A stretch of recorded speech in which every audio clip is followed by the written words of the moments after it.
You are listening to the BlahCade Pinball Podcast. I'm your host, Chris Freebus, aka Shut Your Trap. Joining me, as always, halfway across the world, Jared Morgan. Hello, what a surprise to be here today. Didn't think you were going to make it, or what's the deal? Oh, no, it's just, it's December, so, who knows what's going to happen with regarding to schedules. So, hey, look, we're here. We're doing it. Exactly. Yeah. So, yeah, good old December, the time of when am I available exactly? Yeah, pretty much. That's exactly how it works. Yep. So we obviously we skipped last week, and it was a good thing because I had screaming back pain. Oh, okay, that's no good. No, not good at all. I don't know how much of it was related to my knee surgery last year, and that's just been building up. I didn't do anything out of the normal of my routines that would have caused anything, but I woke up one day after Thanksgiving and just sore lower back, like really sore on just my right side, and figured I could muscle through it and, it'll be fine a couple of days or whatever. And yeah, sure enough, about 3 days later, it was shooting pain down through my hip. It was hard to walk. There was no comfortable position to sit, so it was clearly pinch nerve kind of, or whatever. And of course, you go to WebMD and you're gonna die. Of course you are. Yeah, Dr. Google tells you you're gonna die in all cases. Yeah, right. It's like, what? You've got shooting leg pain going through or shooting back pain going through your leg. Sounds like you've got a blood clot and it's going to go to your brain. Yeah, no, it's the microclusters. It's the clusters. Right. So I went and did what I have never done before and have avoided because I didn't trust him in the least, but I went and saw a chiropractor. And I've had 3 sessions now, and I can sit and I can actually make it through the night sleeping without feeling roiling pain. There's still... I can't be on my feet for terribly long before the pain starts going, but it's actually working. So I was like, shock of shocks. But I've had this ever since I was a little kid. My mom used to go to the chiropractor all the time, and I'd have to go sit out in the waiting room and read Highlights magazine and see what Goofus and Gallant were up to. And she was constantly going there, and I hated, like, sometimes you could hear the sound from the waiting room of the cracking going on. Oh. And my mom used to grab her neck and just go, just freaked me out, right? And I remember then when I was, years later when I was in high school and I was in wrestling, and one of the guys went and went to the chiropractor, and he was like, "Oh, I feel great." And then after one day of practice, he was just a mess. And so we all were just like, "Oh, it's because you went to the chiropractor. Your back was perfectly fine and used to this activity. And then he loosened you up and now you're just like, a wreck." And so, yeah, I've always been just like, avoid going there. But this time I was just, it was, my choice was, okay, I'm either going to go see an acupuncturist, which I've never done either, or I'm going to go to a chiropractor. And which one does my health coverage cover? Covers both, but let's go with the Western medicine version first. Yeah, let's go with the medicine that you kind of know more about. Well, because I realized that if it wasn't tight muscles, and I kept on thinking maybe it was a herniated disc. And if it was something like that, acupuncture, yes, it can ease the muscles from firing and loosen up the nerves or whatever, but it ain't going to put things back in alignment. And so that's when I was just like, I think I need to go the physical route. And get someone to crack your bones. Yeah. Well, that was fun. Lucky we didn't record last week then. I would have just been squirming and just going, the entire time. Yeah. Yeah. It would be in the pain cast, not the podcast. What has been occupying your time? What has been occupying my time? Well, I still haven't got the boards back for Star Race, so I haven't been playing any pinball yet.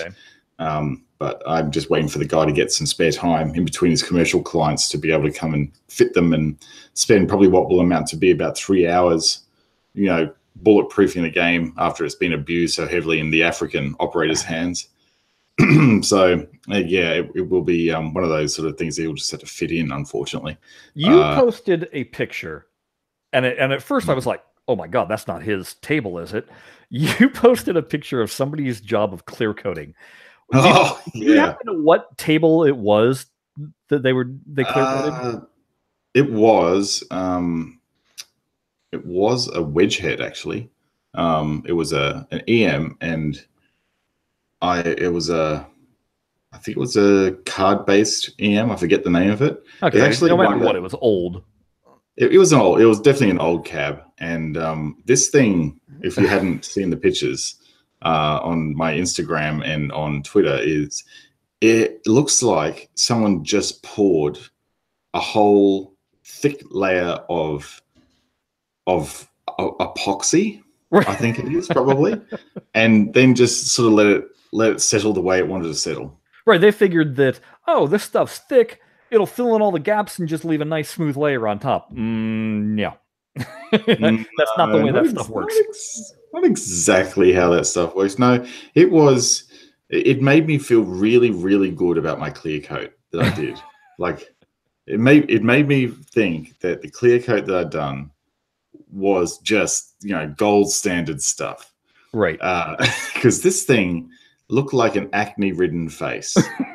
Like it had more hills and valleys. I actually think the surface of Orbiter 1 pinball machine would have actually had a truer ball path to it. The thing that caught my eye was the inserts. The inserts were obviously sunken. Yeah. And all this did was highlight that. Yeah. And I mean, you could because they took a camera angle that was low to show the shiny, but it should be a flat mirror surface, not this rippled mirrored surface, like a fun house going on. But you could just see the divots from the inserts. It was just like, wow, that was actually, I saw that table in person. That was my video. Oh, that was your That was my video that I took. I saw this thing in person, and oh my God. I was invited downstairs. I was at Netherworld for lunch one day, and Jimmy, the owner, came up to me and goes, "Mate, you should have a look and see this table. We want to do a retheme on this table. So it doesn't really matter what it looks like, but mate, you've got to see the clear coat in this thing. You'll just laugh." Did you happen to see a ball roll on it? No. Oh, no. I would have loved to have seen what a ball does. Just a slow rolling ball. Oh, he said that there was this one part. There was this one of the loops that you had to shoot. And he goes, "There's no way I could put this even on the floor at the moment. Like the ball movement on this thing is just, it's like there's magnets everywhere under the table. It's that unpredictable. Oh my God, like, it is just terrible." And so if they're retheming it, they're just going to sand it to the bare wood. Yeah. Yeah. He was actually asking me ways you can actually retheme. And I remember Ed from Pinball, the guy that I did a bit of work for, he is doing a couple of rethemes as well at the moment. And he said there's two ways you can do it. You can actually do a full digital scan of the playfield and then like essentially design in CAD, or you can actually just get the artist to draw directly on the playfield. So what you do is you remove the inserts. You just hit the inserts out, drop them out, and then you get the artist to draw directly on the table. Okay. And then you clear over the top of that. And he said from what he found out, he seems that the drawing on the table directly is actually much easier than trying to get everything lined up. But of course, if your artist uses brushes, that starts to have problems with thick layers of paint and then clear coating over the top. So there's always a trade-off. But I suggested the same advice to Jimmy as well. He goes, "Oh yeah, it's interesting," because the artist they're going to get to do the work is one that's recognized that Netherworld's done a bit of art for them already, and it's like he's a great artist. So this retheme is going to look amazing, but they've got a short amount of time to do it, and they've got to get the epoxy off first, and it'll come off stuff. Well, yeah, I guess you just have to like sand it and sand it and sand it. That's just it. You're just going to sand it to the bare wood, so it doesn't matter. So long as you sand flat, you'll be fine. Yeah. Yeah, it's just getting it all off because it looks like it's about 8 inches thick. Exaggerated, but it looks like it's just been poured on and gross. I'm assuming you'll post these pictures into the show notes because folks, you have to see these. It is frightening. It's just like what some people think of. Oh yeah, that'll fix it, and then it's like, no, that did not fix it. That's a negative. That's a no. No, it was bad, and they actually next to it they had a really nice EM that is in like really good condition for its age. They're going to just leave. It's already got a playfield miler on the playfield underneath. It's got a bit of wear to it, but I think they're just going to let it like play its condition and put it up there because it looks really good. The underneath of it is immaculate. Like it is for a game of its age. It looks brand new underneath. It's all chromed out. No.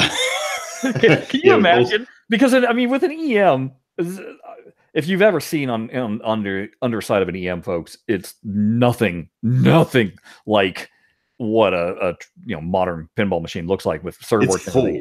It's full. It takes the entire cabinet with just parts everywhere because it's all of those. Well, it's all mechanical. Well, yeah, it's basically banks and banks and banks of relays because that's essentially the computer. Yeah, is relays and timing motors. So, but could you imagine if somebody went and did the hot rod version of an EM? You lift up the lid and it's just like all blinged out, and all the relay contacts plates are all chromed out and super blinged. Everything's been dipped, chrome and nickel plating, and They lift the hood essentially, which is a playfield, and you see, whoa, look at that! What a huge donk is in that thing. That give those the plexiglass machine that they have at the Pacific Pinball Museum. Yeah, give that a run for its money. You'd do it if you're going to make that. You would go through and electroplate everything, I reckon, if you're going to do something like that. I saw a YouTube video of a guy that was building his own completely everything clear. Because I don't know if the Pacific Pinball Museum, I don't know if the playfield itself is clear. Yeah, it's fully clear. It's fully clear. Okay, yeah, this guy was doing that too, and it was interesting. Him talking over the top and everything. Yeah, him talking about all the parameters that you don't consider having to take care of when you plan a project like this. Just it's pretty interesting. I don't even know where it is. I saw it quite a while ago in one of those deep dive YouTube holes that you get into sometimes. We're that interesting. That's interesting. Oh, look at that. Oh, look at that. And next thing you know, you've been like 20 steps away from where you started and you have no idea how you'd ever find it again. You're 7 levels down into the YouTube maze and you don't know where you are. I think I was looking at guys building their own cabinets, and it was one of those things where it got to somebody who had a full immaculate wood shop in his, if you want to call it a garage. No, it was a workshop. It was an actual workshop. Yeah. Yeah. And I mean, the how he was assembling this thing was just ridiculous. And he even said it. He goes, "What I am doing here is so overpriced that nobody would ever pay for it for what it's worth. Just absolutely, it's stupid what I'm doing." But he goes, "But I'm making it for my own collection. So that's the point." He goes, "This is what I want my collection of machines to look like." And so is he doing it for every machine that he owns? Mm-hmm. Mm-hmm. He already showed off. He'd already had 2 of them done, and he showed those off in the video. And it's just like, holy crap! that is. And the thing is he's one of these guys who he doesn't even play his machines because that's not fun for him. Fun for him is building the cabinets and making the machine look the way it does. And once he's done doing it, it's time for the next one. He doesn't have time to actually play these things. Basically, he's a hot rodder. He never drives them. He just goes and renovates them. Yeah. So, but it was that deep dive I was doing with watching guys build cabinets and stuff that got me into seeing this plexiglass thing. But wow, I speaking of bad paint jobs, so my microcab, I previously had put on white paint on the side for where my BlahCade logo was going to go on. Mm-hmm. And it was a question of how I was going to get the BlahCade logo on there. had seen a video where this guy was talking about using a laser printer and printing it onto reverse image onto, like if you took a label sheet and peeled off all the labels, so it's that waxy paper, putting it on there, and then he had shown you putting down acetone or putting down clear coat and then immediately putting the paper down. And so we tried it with a clear coat, and then we also tried it with glue. I just put Elmer's glue down and then stuck it down. And when we lifted off the clear coat, God, we gave it an hour and a half and it still wasn't dry. And next to nothing stuck. And it was a mess. Yeah, right. Whereas the Elmer's glue, hey, it worked pretty well. I was like, dude, you know what? I'm game. Let's try that. So went ahead, did one side, came out acceptable. I mean, to where I'd be like, you know what? I'm fine with that. That's cool.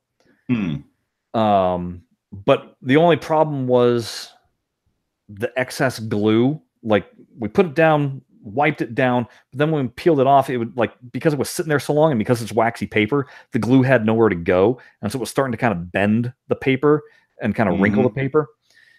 And so then when we peeled off the paper, well, now you have these lumps of the glue. And so then I was having to scrape it off with my fingernail, and I was like, well, maybe we put too much glue. So for the next side, I didn't put down so much glue, put the paper on, let it dry an hour, went and peeled it off. Oh, it was just horrible. It looks atrocious. It's completely off center. Some of the ink never even transferred because the glue had already dried by the time we'd stuck it down. Just about. So now I'm like, probably just gonna repaint it blue. just cut your losses and repaint it blue. Repaint it blue. Then I'll clear coat the thing and find another solution some other time. But for now, I was just like, that was horrible. You could always, you know what you could do? That the logo, our rectangular logo is much simpler. You could actually just stencil out the rectangular logo and put that on. You know, our other logo? Yeah, it's possible to do. I don't know. But you've just run out of motivation for it. Run out of another term for that. I'm going to say it here. I'm all out of F's. Yeah, all out of F's. No F's to run together. which is frustrating my friend that's helping me, because he's just like, but we're so close to it being good. Well, and you're just going to cheap out. He's like, to his credit, he's very much a perfectionist, especially when it comes to detail work. Yeah. It's not my forte, and I want to just get this thing working. I'm not concerned about, the aesthetics of it. And because he was just like, oh, well, we need to do a whole bunch of tests. We needed to do probably, 6 different materials. And plus we needed to figure out what the dry times were and how much of the coat. I mean, it's just like, no, mate. I can spend a week and a half. Let's whack it on. Exactly. Let's just see what works, Yep. And clearly it didn't work. So this doesn't work. This doesn't work. Like that. Yes. Yeah. So I will be doing some sanding myself. Exactly. Well, because it was bad. Even the fact that because I brushed on the white, and so it wasn't uneven, and it was rough, and so then I wound up having to sand it down flat a little bit more. But it's latex paint, so it's kind of it sticks and it's gross. And yeah. Next time, just get rattle cans, man. Just get rattle cans similar to the color you want, and just blast it with that. Or get out your compressor and airbrush and do the job. Well, I'm already thinking, you know what? When it comes time to, if I want to do more of these, I think it's going to be, hey, folks, you can paint it yourself. Oh yeah, this comes customize it to your liking. Exactly. Yes. Because here's the other thing. It comes in wood grain. It's not even wood grain; it's MDF grain. MDF grain. Yeah. No, because it is one of those things where what I'm finding acceptable, if I was somebody purchasing and I got it, I might be like, oh, come on, really? This is a bit crap. Yeah. Right. So let them paint it. Let them paint it. And we're also discussing, my friend was like, well, you're going to let them build it too, right? I'm like, huh? And he goes, well, yeah, you just send it in all the panels flat. and they assemble it themselves. It'd be cheaper. It'd be cheaper to ship, that's for sure. Yeah. Because the build time, I mean, literally, it took us all of 10 minutes to nail. If you got a screwdriver, like it's even the CNC even pre-drills everything, right? So no, we didn't use that. We used a nail gun. Oh, right. Yeah. Well, you can just whack a few pilot holes in there and put some screws in if you really want. But if you wanted to do screws, you could. The thing that I never realized this about MDF, once you screw something in, you don't unscrew it because then you'll never be able to screw it in again because it just chews up the MDF. So I wasn't one of those things that also you have to be really careful when you're screwing into the end grain of MDF because if you don't pre-drill, it'll just blow the hole. It'll just split the wood. Yeah. You got to pre-drill. So that's why we used nail gun. Which is why you see in most of that particle board furniture, they always have those little screws that little cam screws that you tighten up. Because if you're undoing it and doing it up again when you're moving, you've only got one shot at the. We need to make an IKEA version of this. Yeah, that's right.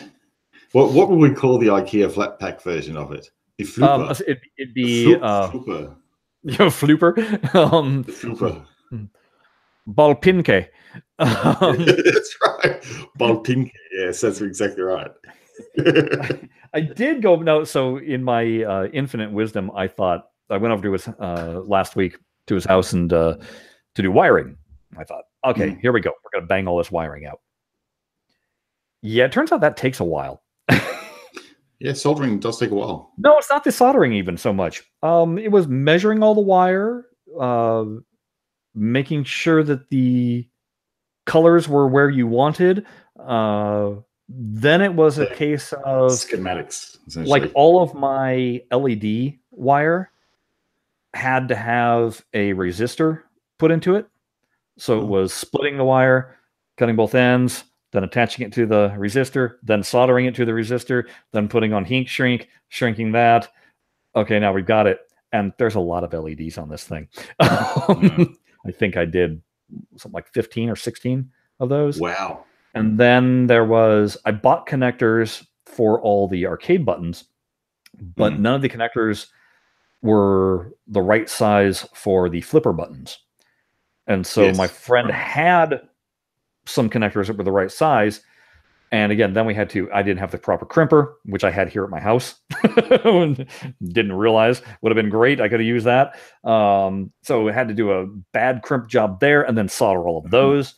So the end total wound up having so far, because I still haven't done the cable for the joystick, but for all the buttons, 45 different pieces of wire, about 100 feet used. Oh, wow. And I used 6 colors. Wow, that's a lot of wire. Yeah. I mean, who knew, right? I didn't think it was going to be that much, but...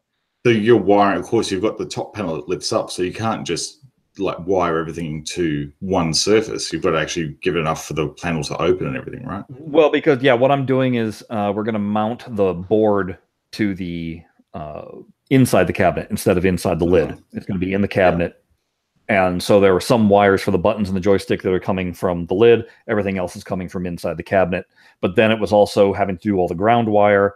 Because the ground wire we were daisy chaining and then doing it to specific ground points. But like all the LEDs, they all had to have their own individual length because the resistors aren't built onto the board itself. There's no room on the board for them. So you have to wire those in line. I would have been lazy and just had no LED lights. No, that's certainly. So you have to wire all these up separately? Nope, not for the prototype. See you later. Well, that's the thing. It's like one of those things where it's hey, the more you know, because if I'm building these for other people, maybe there won't be LEDs. Maybe there'll only be 2 LEDs on the entire machine. We'll see. I don't know. Like start button and another button. Well, because you do need one of the purposes of the LED is on an Xbox controller. It has 4 LEDs to say basically what controller number it is. Oh, right, yeah. And so it does need, in order to be recognized as an Xbox controller, it does need one of these LEDs in it, period. and it'll stay constantly lit. We just went overboard and added a whole bunch more. Yeah, LEDs for everything. Every button why gets not? an LED. Why not? So again, it's one of those live and learn. See what once it's all built. Where 100 feet of wire came from. If you're just wiring up the controls, probably have about 20 or 30 feet. Well, I mean, like I actually went and measured it all out. I used 11 feet of black. I used 12 feet of red, 8 feet of white, 10 feet of blue, 17 feet of yellow. There's my LED cable. Yeah, right. And 6 feet of purple. You know, so all together, it all adds up in the end to almost 100 feet. But well, yeah, that's a lot. Yeah, it is. But so hopefully, I know I keep on saying this every week, but hopefully next week it'll actually be working. It sounds like it's nearly close. All you need to do is do the cable to the, like, from the controller to the USB, and then it's nearly done. I still have to. There's mounting that has to be done. So I have to mount all the flipper switches. He 3D printed me out because. So the original design for making the plunger work, Jeremy had built a disc and put it on the edge of the plunger, right? And then put the opto sensor right next to the plunger, and then it just targeted on that, and boom, there you go.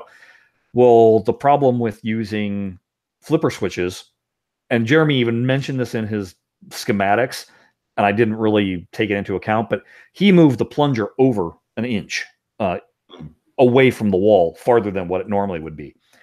And I left it where it is in a pinball machine. Well, the problem is there was barely any clearance between a flipper switch and their plunger. So there was no room to put a disc.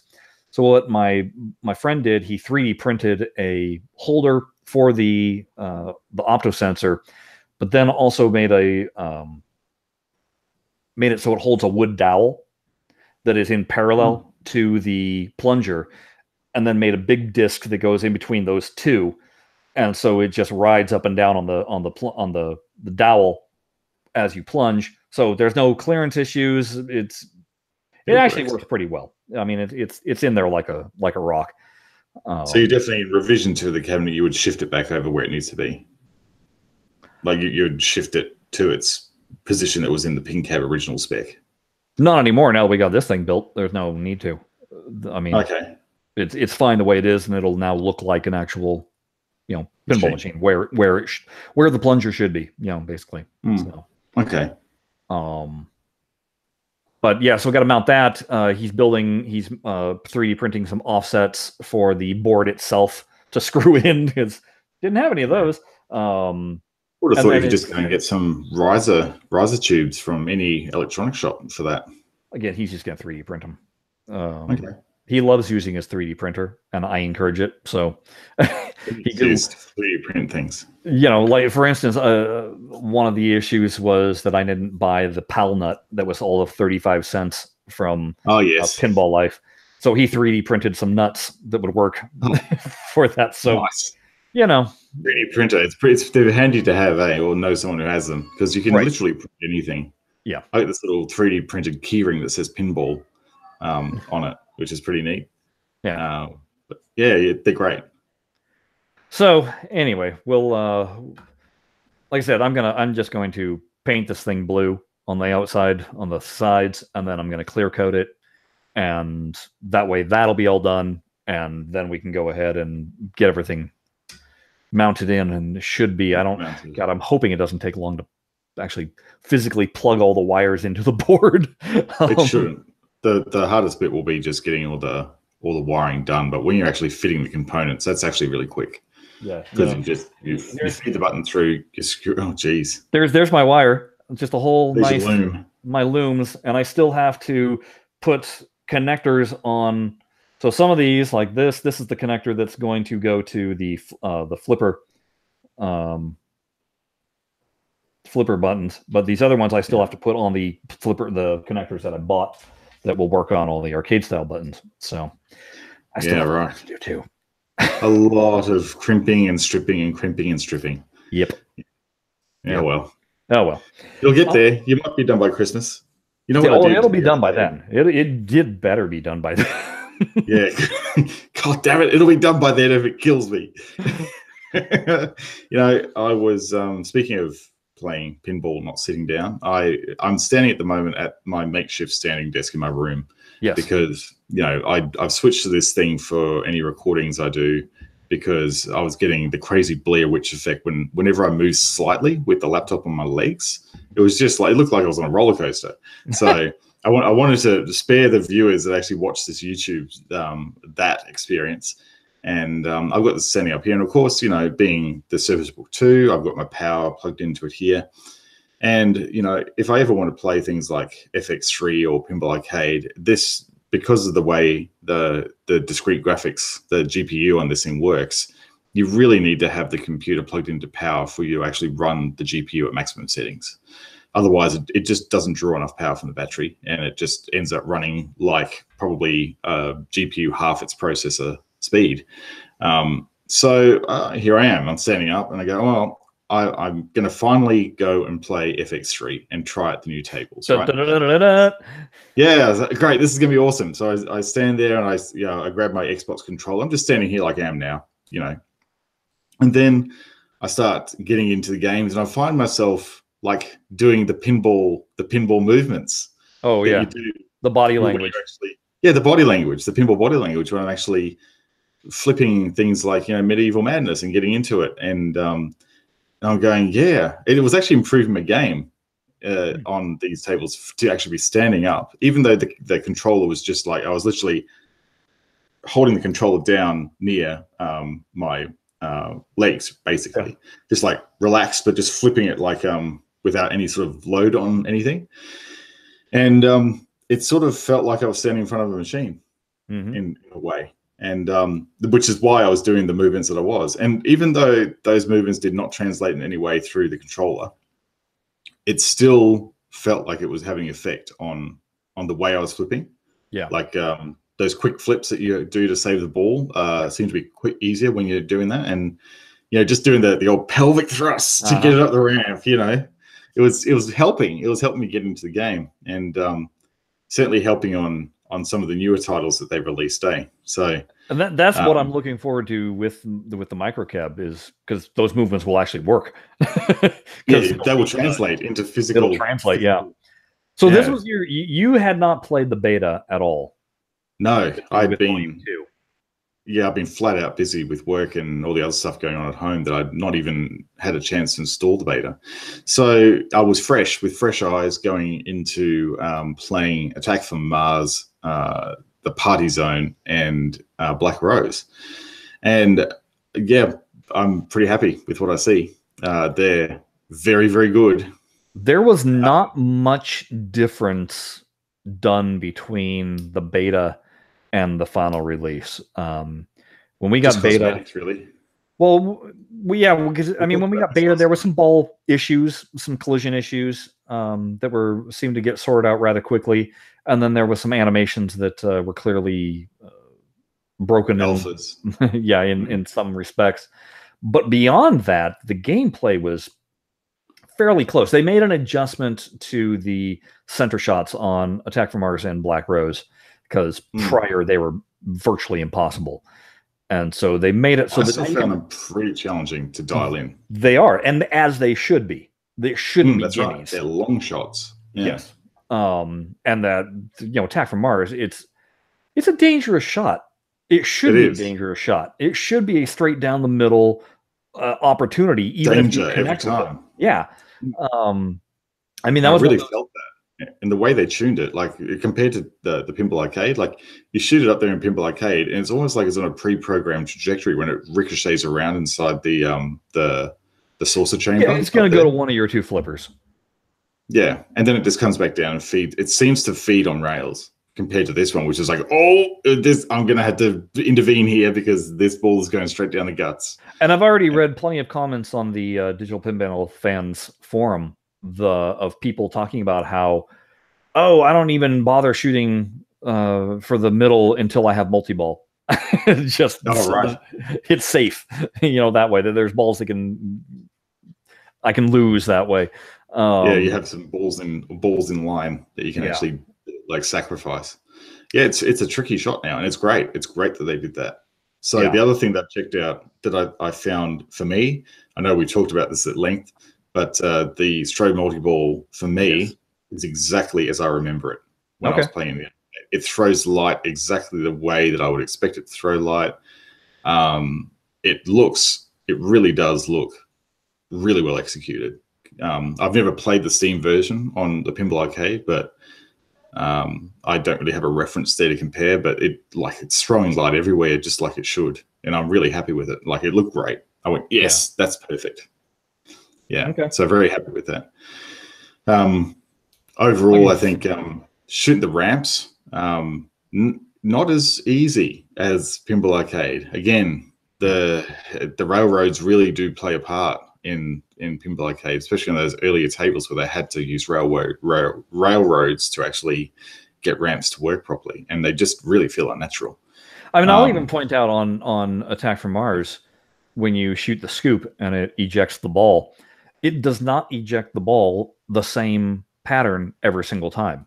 That's true. Yeah. All you have to do is just do a dead pass. You know, don't even flip. See what happens. Sometimes the ball will go up the lane. Sometimes the ball will bounce over and hit the slingshot. Sometimes it'll bounce over and actually make it to the other flipper. I've had other times where it comes and it doesn't even bounce at all. It just goes straight off the flipper and down the middle. So I mean, that to me is the most exciting aspect of what Zen has been able to do, because even though it's unpredictable, it still might be easier than actual pinball, but there's still a lot of that unpredictability being thrown at you. You're going to have less of a chance of, like, you know, getting really deep on something like Attack from Mars on the digital platform, and then going into the arcade and actually having your ass handed to you by the machine. You'll go, okay, so, you know, if you had never seen this game, if you had never ever seen Attack from Mars before, and the only chance you had to play it was on FX3, and then you managed to find one in an arcade, you're going to have a fair chance of understanding how, at a very basic level, how physics aren't always the same. It's going to be a much more realistic preparation for you stepping into a game than what Farsight's version was, for sure. So yeah, I really enjoyed Attack from Mars. It was I found that for at least the play I had, I was enjoying myself more playing on just arcade mode, not tournament mode. Yeah, I don't really play the tournament mode much. Arcade mode is fun, but arcade mode is fun, and if I actually want to feel like I'm a pinball god, then I go ahead and play Zen mode, which I love when I play tournaments and somebody has selected the tournament and done it in Zen mode, because then it's just like I see the people scores and I'm like, that's going down, you know. Yeah. Let me show you how this works. Yeah. You know. So that's the problem is that there's really no way of telling what mode they set up when you first launch a ball, because it doesn't say that it was set up in Zen mode was set up in tournament mode.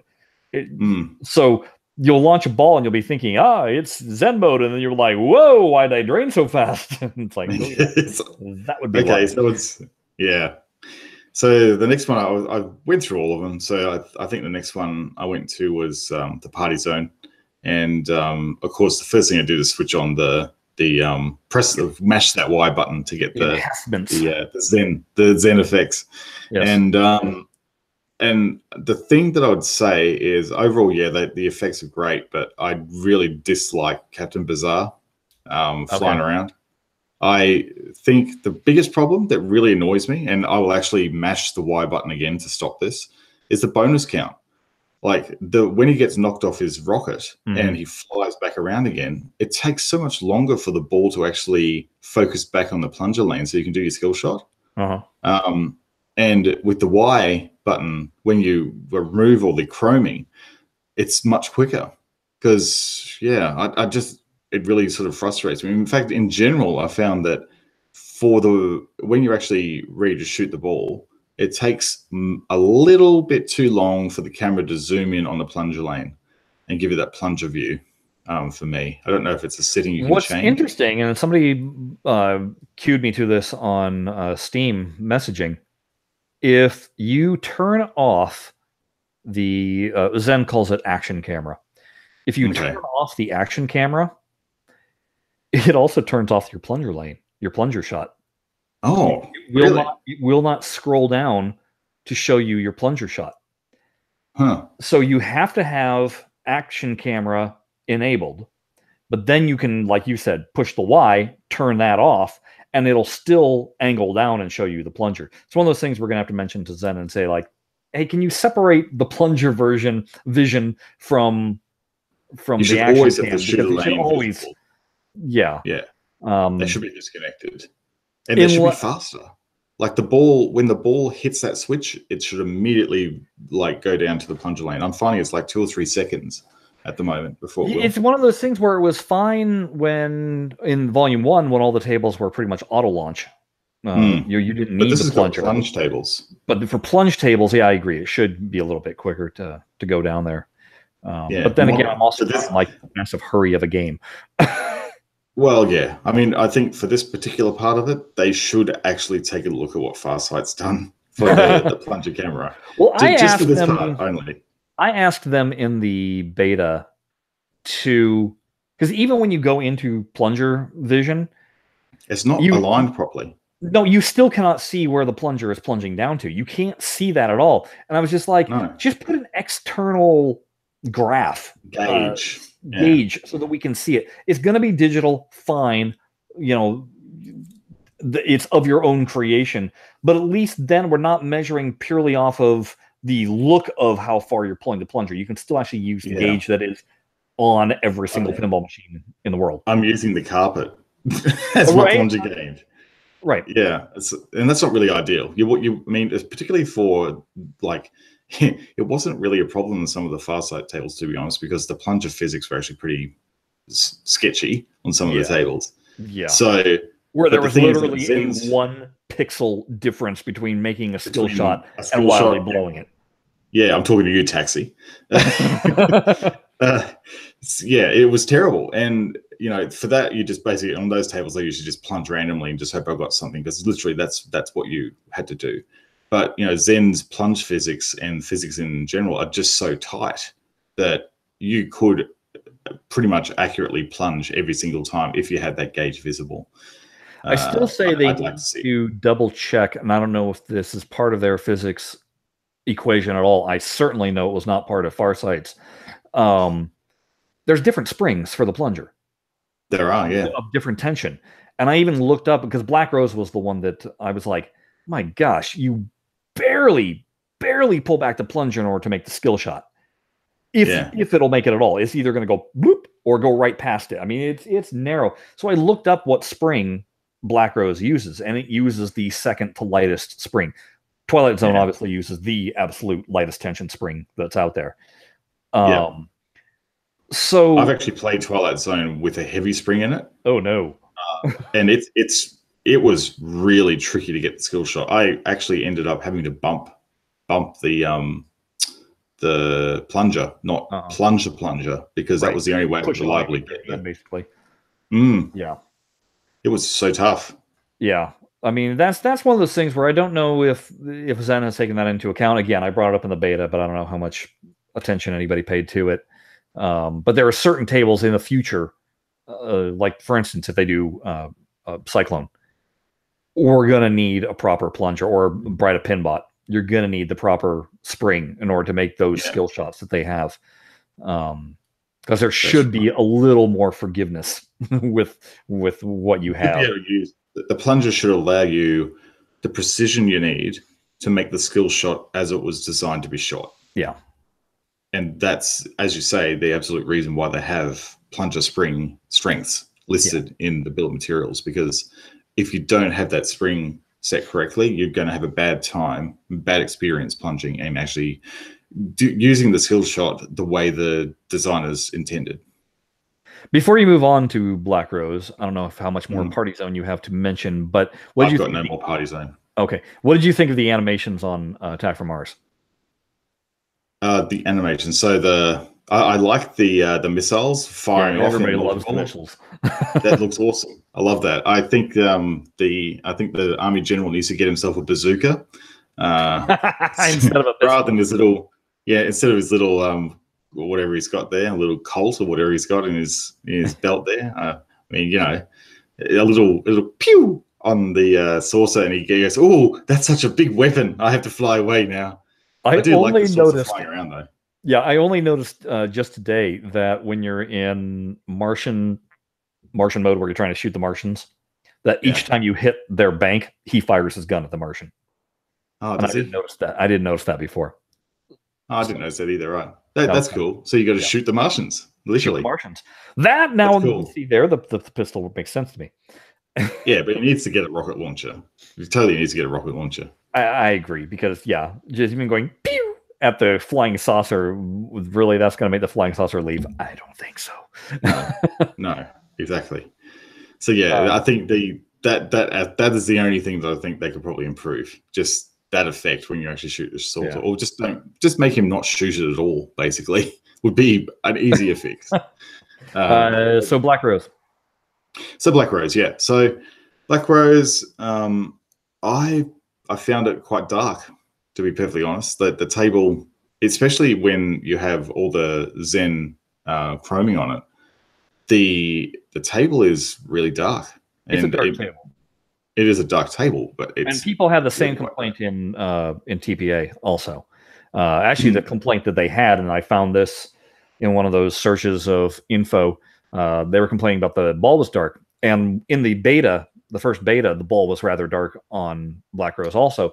And it turns out the prototype versions, they had a black chrome ball. Oh, did they? And they got rid of it because you couldn't see anything. It was just it blended into the table. Chrome. Yeah, to be like a cannonball. Like a cannonball. Mm-hmm. All right, yeah. Mm-hmm. It's cool idea, but impossible to play. Yeah. So it was dark, but I think you're right. That area around the flippers doesn't have a lot of general illumination, and there's a lot of solid stuff around there. So I mean, normally I think I can't remember whether it isn't the cannon, the actual cannon mechanism only lights up when there's a ball in it. So if they actually had that lit up generally with general illumination, that would actually solve all of the problems in the area, but they don't. But what I really did like, the thing that I really liked about Black Rose is this is just a little attention to detail, in that when the ball feeds into the cannon, you can actually see it feed in. Yeah. Like that I was saying, and you can actually see it as soon as it hits the trough sensor just before the mouth of the cannon, it starts rotating, and you can see the ball move around the inside of the cannon. I went, that is lovely stuff. Yeah. It doesn't affect gameplay at all, but it's exactly how it works in real life. Yeah. It was just really, really slick. I really liked that part of it. They did a great job replicating that. Again, we've always said Zen and their polish, my God, it's just so on display. It really is. Like, that is just, it's that I would never have even thought to actually animate that part of the mech, but they did it, and it makes a huge difference. Remember when we were begging Farsight just to animate in the rollover lanes the piece of metal to go down? Oh, the switch. The ball would go, the switch to go down, and it's like we don't even have to think twice about thinking if Zen will animate that or not. Animate that? No, exactly. All the gates animate correctly. There's so much that we're not having to worry about with these tables. What's funny is though the amount of slack people are giving Zen is so much less though. Like, I've seen people jump on things where I'm like, really? This is this is what we're harping about right now. Yeah. But because they're that good, there's not very much stuff to pick on. No. Because they're really good. So Black Rose overall, I found that, I don't know if you've noticed this, but when you actually have Zen chroming off, you actually get some of the chrome on sound effects. Some of that slipped through, like you hear coins drop, or sometimes if the you'll hear Black Rose herself actually start talking. Yeah, like she'll start like grunting and stuff. and that's fine. Like that's easy enough to separate. That's just linking those things correctly up to the Chrome mode. What was the other thing? I found that it might just be me, and it could also be the camera angle that I'm playing, which is view 8, so I can see the DMD. But I found it really quite. So number one, it was interesting the way that the ball exits from the left ramp, like around that pop bumper area, and just how it drops down.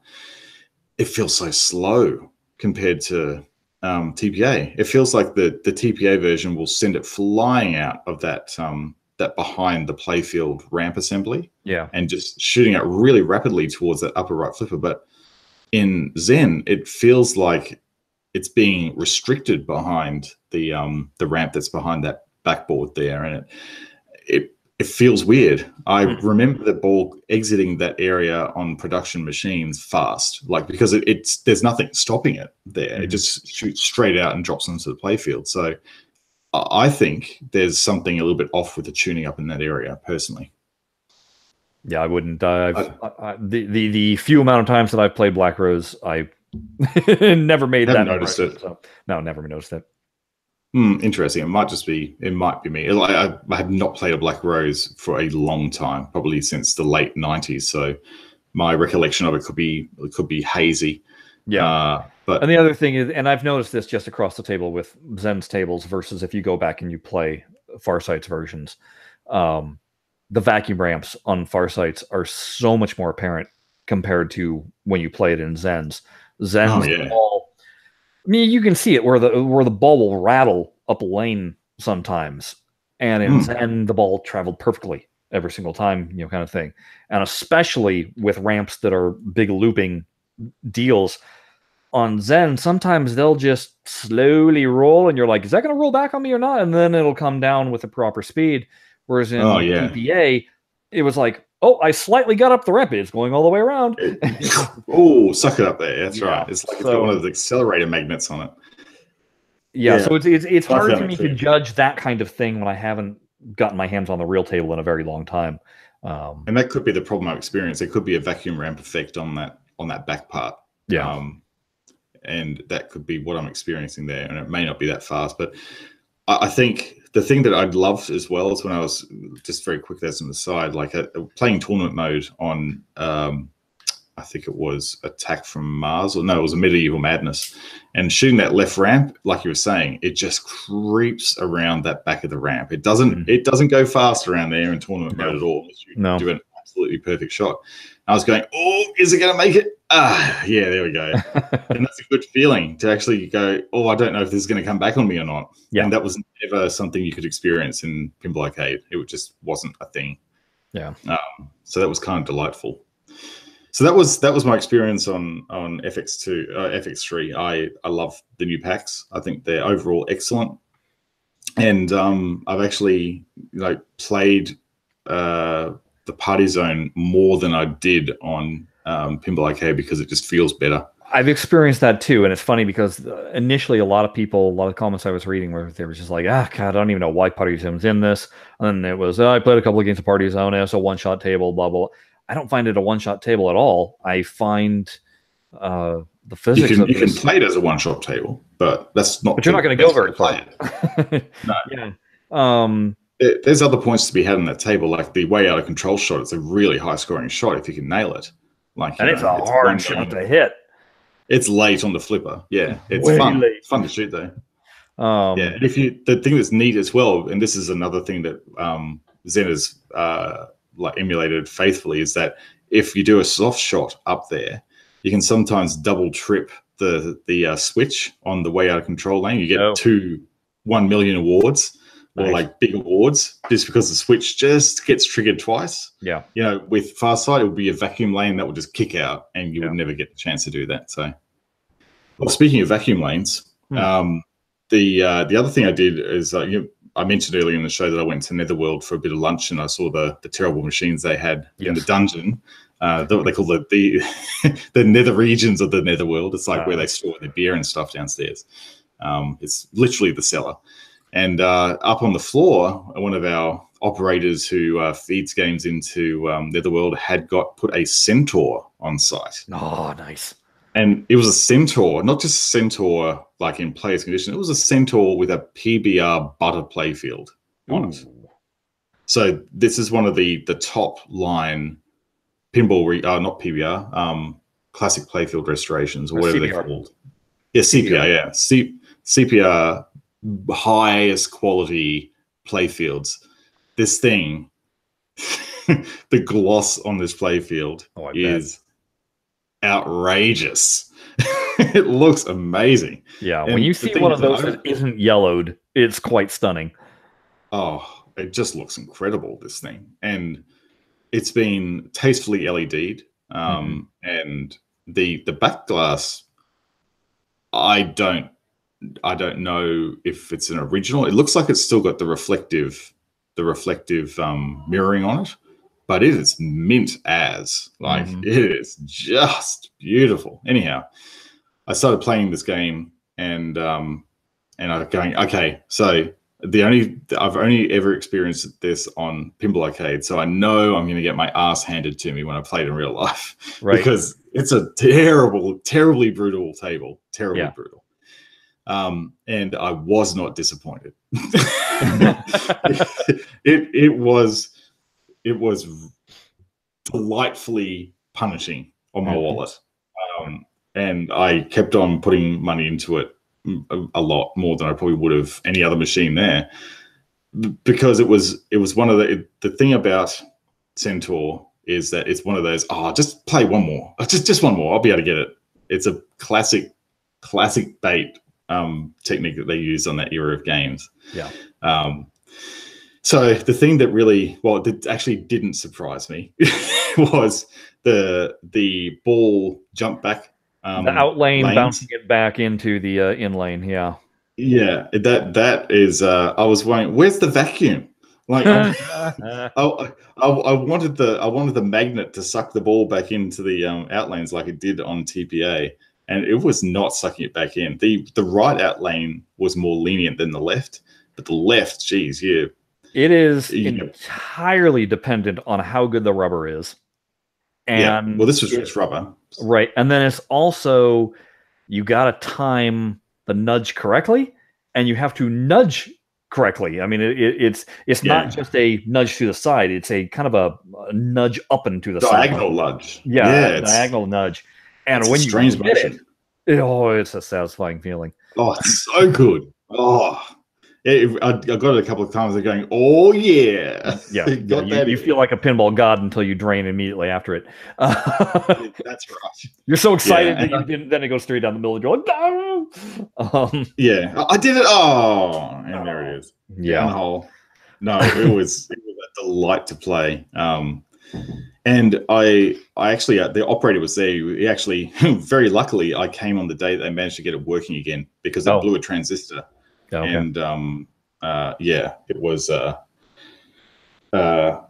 one of those oh dear, we have to pull it downstairs and try and fix this thing up type of thing. And luckily they managed to get it working just before I started there again. They got it up, and he was actually just testing it to make sure it was working all right. So I was lucky. And the thing that's interesting about that mech, you know how it stores the balls underneath the playfield and shoots them out. Mm-hmm. So the way that works, I've always been curious about how that mechanism works. And essentially what it is, there's a little, where the balls drain and it gets kicked up over like a little sort of a hump. Yes. Underneath the playfield arch. So there's a little gate that pops up, and the ball shoots down into this little subterranean thing, and goes into what is essentially a replication of the ball hump underneath the playfield. So it's essentially doubled up and nested under each other. Oh, okay. Like that. And then what it does is it uses the same little mechanism. It kicks out the ball into a shooter lane, and the ball gets kicked out from the very end of the plunger all the way up the playfield on this little, essentially a rail underneath the playfield. So it's not stored up where all where the little flap is. It's stored all the way down the bottom near the playfield arch, and it kicks it all the way up the top of the playfield. So it's interesting. very, very interesting mech. It's a piece of engineering marvel because that's a 5-ball game, I think. Yeah. And I don't think there's actually been a table that early that had 5 balls on it. It was like a revolutionary thing of its time. It still stands up today. And the other thing that was really different for me with Centaur is the pitch of the Squawk and Talk board. It's so deep compared to Pinball Arcade. And Pinball Arcade is even deeper than what I experienced when I played it on Visual Pinball 8. Right. I mean, Norman had a pitched up fit trying to even come close to replicating it.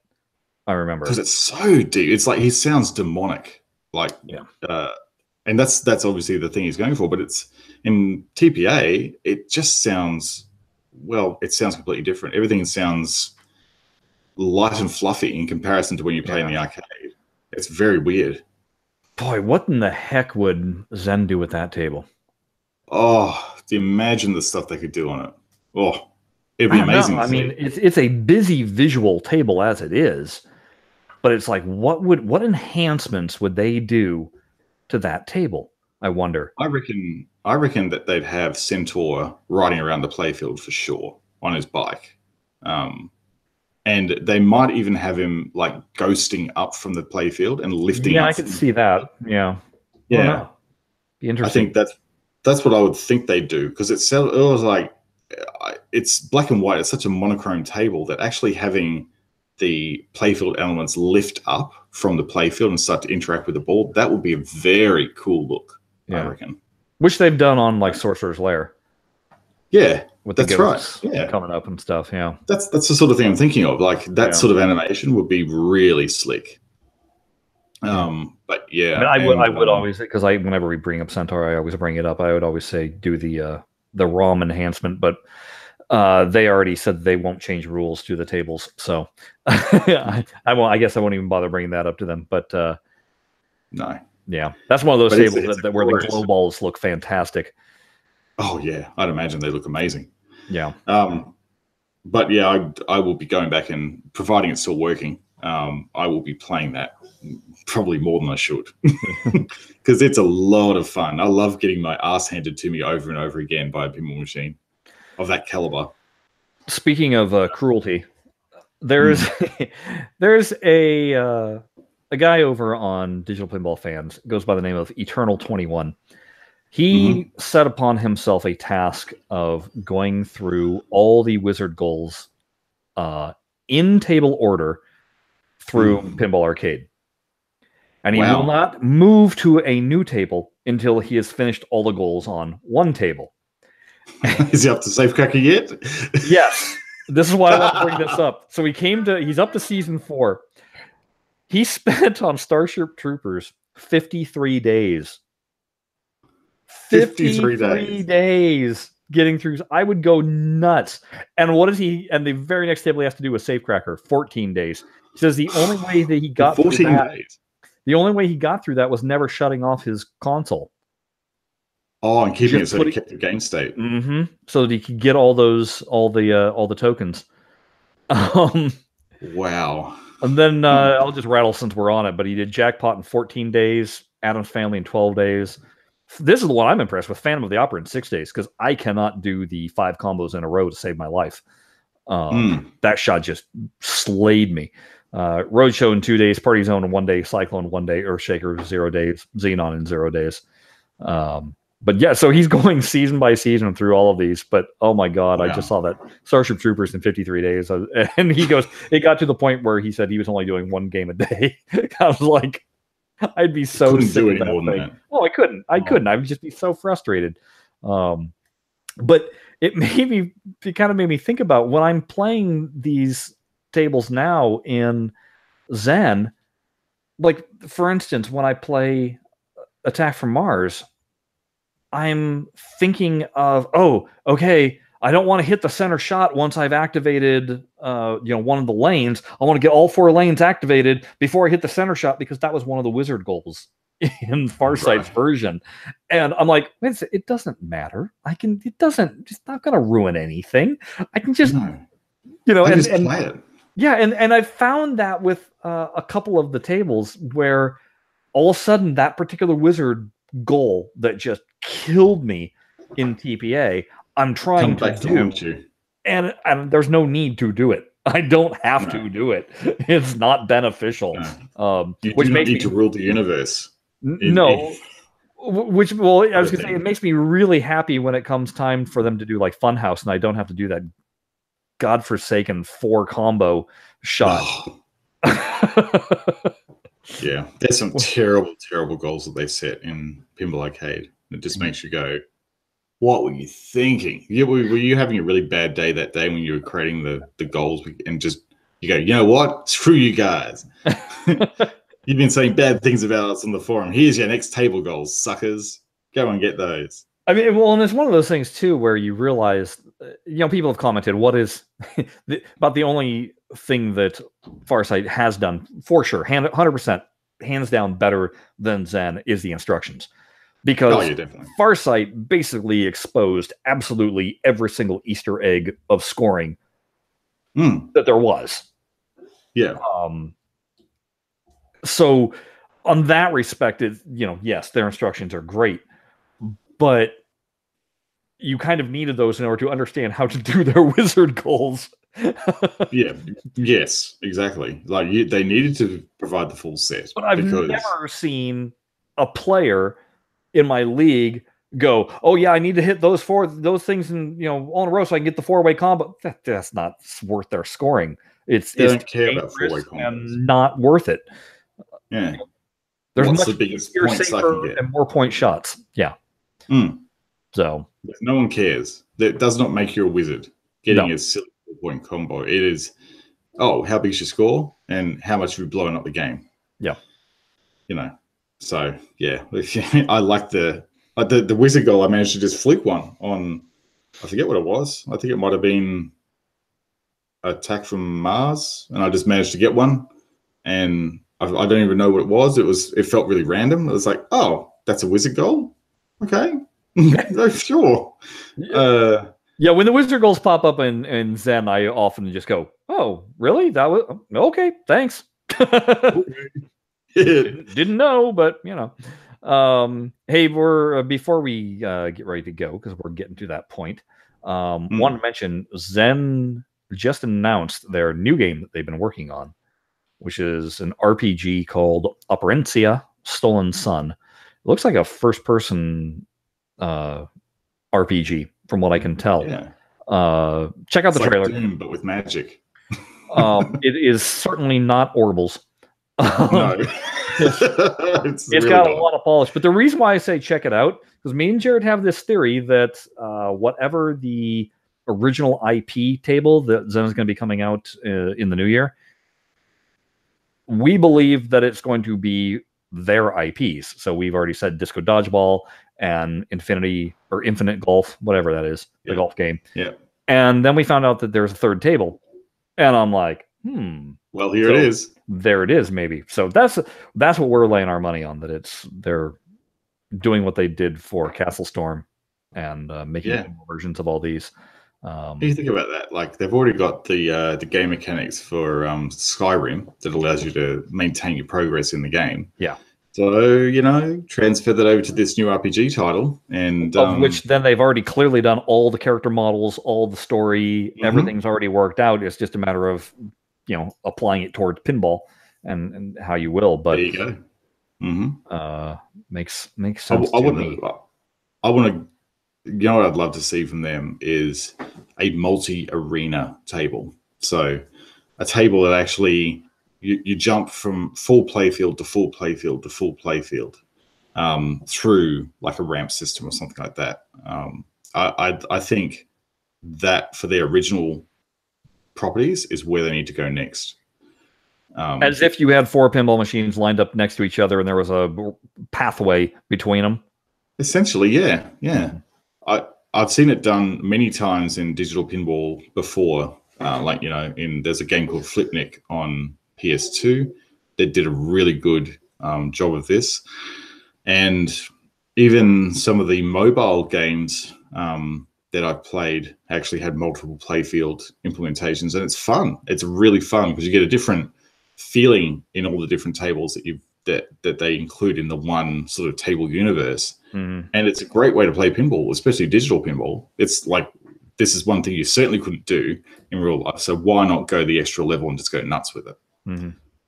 Particularly like if you're thinking of something like Harry Potter, you could actually have that style of playfield linked in really nice using that sort of mechanic. You could have like themed playfield. You could have the Quidditch area. You could have the, you know, the other areas in, you could have the Hogwarts moving staircases and stuff like that. You know, you could actually theme it quite nicely and sort of like lock down certain themed areas really nicely if you took that approach.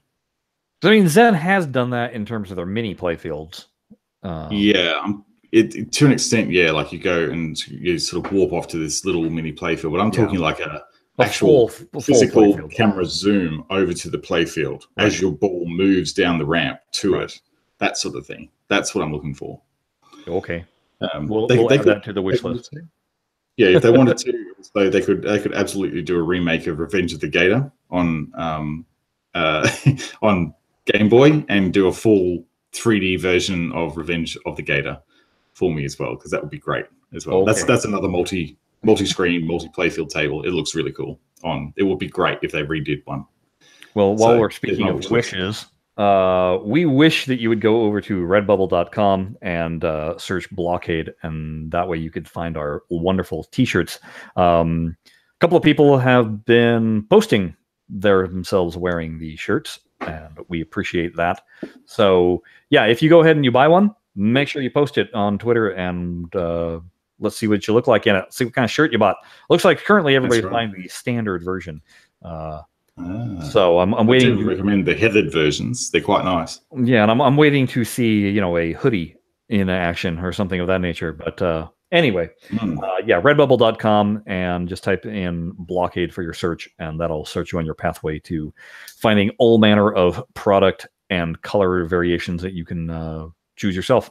So there is that. Make sure you go and check out our website, which is blahcadepinball.com/episodes.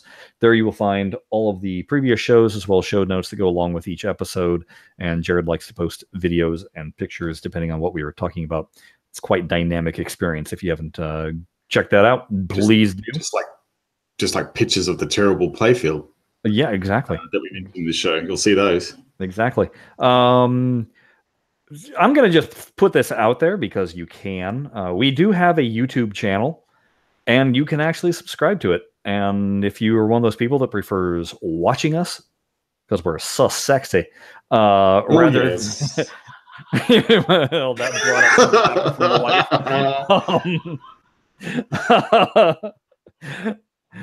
wife. Oh, my God.